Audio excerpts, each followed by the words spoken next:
Okay, my friends, here it is. The video that is going to show you my new and improved two-step method on winning the war against slugs. So I'm going to say some things about it, and then I'm going to take you out into the garden and show you exactly what to do and how to implement these two techniques. So we have had a very wet year this year in northern Indiana, and the slugs have been decimating things. And so I made the video last year about the ultimate slug solution, which is still wonderful, but I have since refined the process. And I found that slug solution wasn't necessarily getting the leopard slugs, the big, fat, long leopard slugs. And I want to say, contrary to popular opinion from you guys, I got a lot in the comments last year and the year before telling me that leopard slugs don't eat the crop plants. They only eat dead, decaying plant matter. I can say beyond any doubt, 100% that is untrue. Leopard slugs decimate your crops. They absolutely devour your plants. They are not the good guys, okay? Contrary to whatever the internet says, I've got proof, I've videoed them, I've observed them over the past 2 years, and for sure, they eat the crops, so they gotta go. So I'm gonna show you two things. One, I'm gonna show you a new and improved ultimate slug solution formula that is much easier and simpler to make. And then, first, I'm gonna show you about these traps. Yes, I finally got on the beer trap train, and so I got 5 of these traps, and we went out 2 days ago and set them, and poured the beer into them, and I want to show you guys what's the deal. Do they work or not? And I can say beyond any doubt that the results are definitive. So let's go out into the field and see what's up. Okay, my friends, first thing we got to do is identify the type of damage. We have to make sure that we are treating it for the right pest. Now you can see here, this is classic slug damage, how it looks like it's been worn thin, almost with sandpaper. The holes are small and not really all that well defined. And if we look closely, we can see it's the culprit. Right here is these tiny little gray slugs. Now they hatch and all they do is eat. It is a stomach with thousands of razor sharp little teeth. Yes, slugs have thousands of razor sharp teeth on them. So we have to make sure that we are treating for the right thing because all these things will do is eat. Now, this is opposed to this collard green plant where we can see the damage looks a bit different. Do you see how much more well-defined the holes are and how they're bigger? The holes are much bigger and how they start at the edges of the plants, a lot of them. Now, this is not slug damage here. This is classic cabbage moth damage. You see this little thing right here? These will devour your plants. That's that little white butterfly moth that flies around and lays eggs on your plant. We've got a different solution for that. But these traps and stuff are not going to work for these. So you got to identify what it is. Now, once you're sure you got slugs, then you want to bury these traps about 1 inch above soil level. And we're going to pack the soil in around there so that the slugs can crawl up onto it. Then we're going to pour some beer into there. Now, we just got standard, disgusting, Budweiser, American lager. I don't think it matters what type of beer. So you just pour it in there, put that lid back on, and we waited for 2 days, and then we come back, we put 5 of them in the garden. So let us check our traps. Now this is after 2 days, and we can look in this trap and we can see, oh my goodness, there's slugs, and there's a lot of them.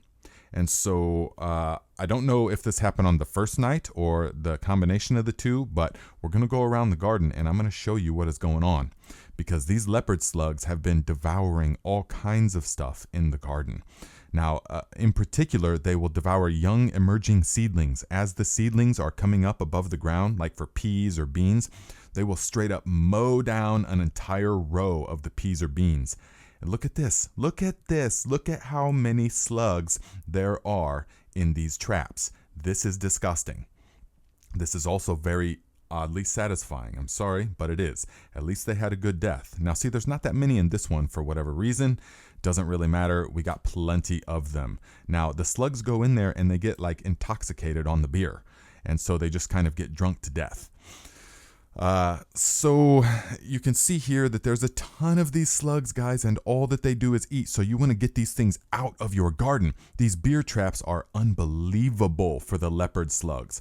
But when we look at the catch here, we can see that we only have 2 of those little gray slugs. Maybe a third one, but that might be a baby leopard slug. We only got 2 of the little gray slugs. So we're gonna need a different approach for the little gray slugs that are devouring the leaves of the plants. And for that, we have this. Okay, so we can say beyond any doubt that these traps work phenomenally. I mean, amazingly. And I really like the design, how that it keeps out the rain, and their camouflage. So yes, you can make your own, but I chose to get these traps. A link to them is in the description. But as we noticed, it didn't really do anything for those little tiny gray slugs that are devouring the plants. So for those, we have to make a new ultimate slug solution to spray on the plants. So I'm going to show you how to make this simplified version. And remember, you only spray this at nighttime. The sun cannot be out. It will burn the plants if the sun is out. Okay, first and most important ingredient by far is the sodium hydroxide. Now here we have 99% sodium hydroxide. You want to make sure it's as pure as possible. Sodium hydroxide is a common household ingredient used in all different kinds of stuffs, like soap making, also drain opening, but we are going to use 2 teaspoons per gallon of water. Now if you have a little bit more, that's fine, but no less than 2 teaspoons. 2.5 teaspoons of sodium hydroxide into 1 gallon of water. We will mix that in there first. You'll feel it get kind of hot, and that's fine. Then the next ingredient is going to be the Jadam wetting agent. Now, I made a video on how to make this, but you could also, if you don't have the wetting agent, you can use a Castile soap like Dr. Bronner's peppermint. I recommend Dr. Bronner's peppermint. But the Jadam wetting agent is the best. And so we're going to use 3 ounces to the gallon. That's the maximum concentration that we'll ever use Jadam wetting agent. And at 3 ounces to the gallon. Now, the next thing, we omit the garlic, because I found that it's a huge extra step and it doesn't actually make that big of a difference.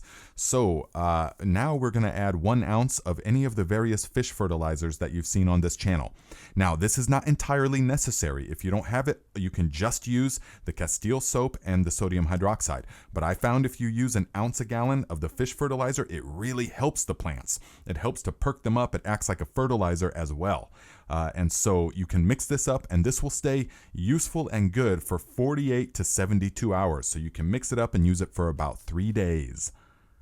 So there you go, guys. Now, a lot of people get hung up about the use of sodium hydroxide, the lye, and they say, oh, it's supposed to be organic. I'm not spraying that on my food. And I get that. But you have to understand what these compounds actually are and where they come from. And sodium hydroxide and the potassium hydroxide used to make the wetting agent are all perfectly allowable under USDA certified organic farming. And they're used in all different kinds of stuff. And so for that reason, I feel safe enough using this on the plants. And you just make sure that you wash your produce well before eating it. That's all you have to do. So I hope you gained something from the video, my friends. If you've got slug solutions, techniques, put them in the comments so that other people can read through and get the ideas themselves. Share your techniques for eliminating the slugs and snails. I will see you every Saturday, 12 noon Eastern time for the live Q&A right here on this channel.